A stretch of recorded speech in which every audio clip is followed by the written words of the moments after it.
আমরা কথা বলছি আসলে এই যে চট্টগ্রামে যে আঞ্চলিক প্রশিক্ষণ কেন্দ্র রয়েছে স্কাউটসের, সেখানে যে প্রশিক্ষণ কেন্দ্রের বর্তমান যে 190তম স্কিল কোর্সের যে প্রধান সিনিয়র কোর্স লিডার জনাব প্রাত প্রতিম দাস, আপনি এই স্কাউটস জগতে কতটি প্রোগ্রাম করেছেন?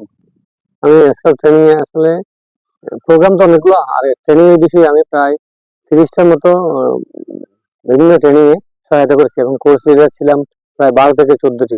প্রশ্ন, আপনি কি মনে করেন আপনার মাধ্যমে আপনার বিদ্যালয় বা আপনার এই যে এলাকা কতটুকু আপনার দিতে পেরেছেন আপনি স্কাউট থেকে? আচ্ছা, মূলত আমি তো শিক্ষক, কিন্তু আমাকে বেশি স্কাউট হিসেবে সবাই চিনে। অন্তত চট্টগ্রাম বিভাগে 50টি উপজেলায় আমাকে সবাই চিনে। তদুপরি বাংলাদেশের অনেক ক্ষেত্রে আমাকে চিনে, যেহেতু স্কাউটিং এটা হচ্ছে বাংলা স্কাউটসের বদৌলতে। আমি ধন্যবাদ জানাচ্ছি বাংলা স্কাউটসের ট্রেনিং ডিভিশন এবং বাংলাদেশের যারা কর্মকর্তা আছেন তাদেরকে, এবং চট্টগ্রাম অঞ্চলের সুযোগ্য সম্পাদক SM শাহনাজ আলী মির্জাকে, এবং বর্তমান যিনি আমাদের চট্টগ্রাম অঞ্চলের ডিডি জনাব আব্দুর রশিদ মহোদয়কে, এবং তদুপরি সকল কর্মকর্তা যারা স্কাউট ভাই বোন যারা আমাকে এই পর্যন্ত আসতে সহযোগিতা করেছেন, তাদেরকে ধন্যবাদ জানাচ্ছি। আপনার উপজেলা পর্যায়ে বিভিন্ন শিক্ষকের প্রতি স্কাউটের অনীহা দেখা যায়, এটা কেন হয়? আসলে স্কাউটিং কে আমরা বিশ্বভিত্তিক ট্রেনিং করতে গিয়ে অনেক টাকা পাই, সেটা ট্রেনিং হোক আর ট্রেনার হোক, আমরা একটা অ্যামাউন্ট পাই। সেটা 5,000 হতে পারে, 8,000 হতে পারে, 10,000 হতে পারে, 12,000 হতে পারে। এখানে তেমন কোনো অনারিয়াম নেই।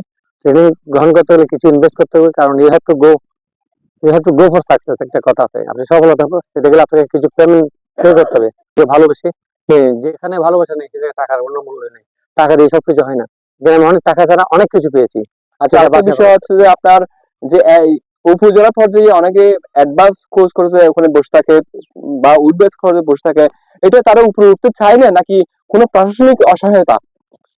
এটা আসলে আমাদের মোটিভেশনের অভাব। আমরা অনেকে নিজেকে বড় মনে করি, আবার অনেকে হেল্প করি।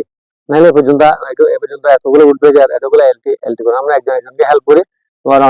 আমরা অনেকে মোটিভেট করতে জানি না, অনেকে নিজের নিজের নিজের অ্যাচিভমেন্টটা ধরে রাখি, পার্শ্ববর্তী বাকিদেরকে হেল্প করার মেন্টালিটি থাকে না, বা সময় ব্যস্ততার কারণে হয় না। কিন্তু আসলে সবাই এগিয়ে আসবে, যারা বুঝতে পারবে। এখন কিন্তু আগের চেয়ে আনুপাতিক হারে আগের চেয়ে প্রায় 10 গুণ বেশি হচ্ছে। আচ্ছা, স্কাউট জীবনে স্কাউটিং করে আপনি কি সফল? কতটুকু সফল হয়েছেন আপনি? অবশ্যই আমি সফল। আমি সর্বোচ্চ ডিগ্রি লিডার ট্রেনার 4 হোল্ডার অর্জন করেছি, যেটা সর্বোচ্চ ডিগ্রি অনেক আগে অর্জন করেছি। আমি 2 শাখায় পার্সমেন্ট, একটা স্কাউট শাখা, একটা কাপ শাখা, এবং আমি এই গতবার নির্বাচিত হয়েছি বাংলা স্কাউট চট্টগ্রাম অঞ্চলের সম্মানিত কাউন্সিলর মহোদয়ের প্রত্যক্ষ ভোটে আমি সহসভাপতি নির্বাচিত হয়েছি। আচ্ছা, অনেকে তো পিছু টান থাকে বা পরিবারের কারণে আসতে পারে না, আপনি এটা কিভাবে জয় করেছেন? এটা পিছুটান থাকবে, পিছুটান থাকবে। প্রত্যেক মানুষের বড় বড় গ্রেট লিডারদের দেখবেন পিছনে পেইনফুল স্টোরি থাকবে, সামনে সাকসেসফুল স্টোরি থাকবে। প্রত্যেকটি জীবনে যারা বড় আপনার বিল গেটস, তারপর আছে আরো দেখি আব্রাহাম লিঙ্কন, এদের সফল, ওদের ব্যর্থতার কাহিনী অনেক। তাহলে পেইনফুল স্টোরি সবার আছে, বড় বড় আরো অনেক অনেক ব্যক্তি আছেন যারা সফল হয়েছেন।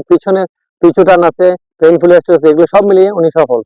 আচ্ছা, আরেকটা কথা, গতবার যে বিভিন্ন কোর্সে অ্যাডভান্স কোর্সে আপনি নাচে গানে গেয়ে যে আনন্দ করেছেন, কিন্তু 190তম স্কিল কোর্সে সেটা আনন্দ আপনার মধ্যে দেখা যাচ্ছে না কেন? দেখা যাচ্ছে আমি একটু বিভিন্ন প্রেশার আছি। আসলে কোর্স লিডার হলে কিছু করতে পারে না। হেড টিচার হলে যেমন ক্লাস কম নেন, ক্লাস ভেঙে নিতে পারে না, প্রশাসনিক চাপে থাকে না। অ্যাডভান্স কোর্সে আপনি তখন কোর্স লিডার ছিলেন, কিন্তু আপনি আনন্দ করেছেন, মজা করেছেন, কিন্তু এইটা আপনার একটা ক্লান্তির প্রতিচ্ছবি আপনার চেহারা থেকে দেখা যাচ্ছে। এটা কেন হচ্ছে? এটা থ্যাংক ইউ ভেরি মাচ। এটা আসলে বিভিন্ন কাজে, এখানে ডকুমেন্টেশনের কাজ আগের চেয়ে এটা একটু আরেকটু প্রযুক্তিগত ভাবে এবং ভেন্যু হিসেবে সবকিছু মিলিয়ে একটু চাপে আছে আর কি। একটু চাপ থাকে, সবকিছু চাপ থাকে, তবু তদুপরি সবগুলো টাইমলি করেছি। আমি এখন রিল্যাক্স, আমার সবকিছু এমনি 100% সফল। আপনি একজন সফল মানুষ। আমার একটা আত্মতৃপ্তি আছে, সেলফ যেটা কনফিডেন্স, এটা আমার আছে, সবকিছু আছে। আমার ব্যবসায় কিন্তু এখন আমার অদম্য উদ্যোগনা সব আছে। ধন্যবাদ জনাব ফাতু স্যারকে। বলেছেন টাকায় সবকিছু নয়, মানুষ আজকে আছে পৃথিবীতে, কালকে না থাকতে, এখনো না থাকতে পারে, কিন্তু যে আত্মতৃপ্তি, আত্মসন্তুষ্টি এমন একটা জিনিস, সেটা কোথাও পাওয়া যাবে না। কাজের মাধ্যমে যে আনন্দ পাওয়া যায়, একমাত্র তার প্রমাণ পাওয়া যায় আমাদের ফাতু স্যারের কাছ থেকে। উনি যে নিজেকে জয় করেছেন, স্কুল থেকে রিটায়ার করেছেন, রিটায়ার হওয়ার পরেও চাইলে কিন্তু যে টাকা পয়সা থাকে তিনি আরাম এসে দিন যাপন করতে পারতেন, কিন্তু তিনি তা না করে স্কাউটিং করে সেবায়, দেশের সেবায়, দশের সেবায়, শিক্ষকদের কল্যাণে নিজেকে বিলিয়ে দিচ্ছেন। এবং উনি কি বলেছেন, এখান থেকে অন্যান্য ট্রেনিং করলে, বিশেষ করে প্রশাসনিক বিষয়ভিত্তিক ট্রেনিং, যে কোনো সরকারি ট্রেনিং করলে সেখান থেকে একটা বেনিফিট মোটা অঙ্ক পাওয়ার সম্ভাবনা রয়েছে। কিন্তু এইখানে স্কাউটিকে টাকা পাওয়া তো দূরের কথা, নিজ পকেট থেকে আরো অনেক অর্থ খরচ হয়। আমরা এই ধরনের মানুষ গড়ে তুলতে চাই, যারা দেশের জন্য কাজ করবে, নিজের জন্য কাজ করবে, আমার দেশকে এগিয়ে নিয়ে যাবে। ধন্যবাদ সকলকে। Thank you very much. Thank you.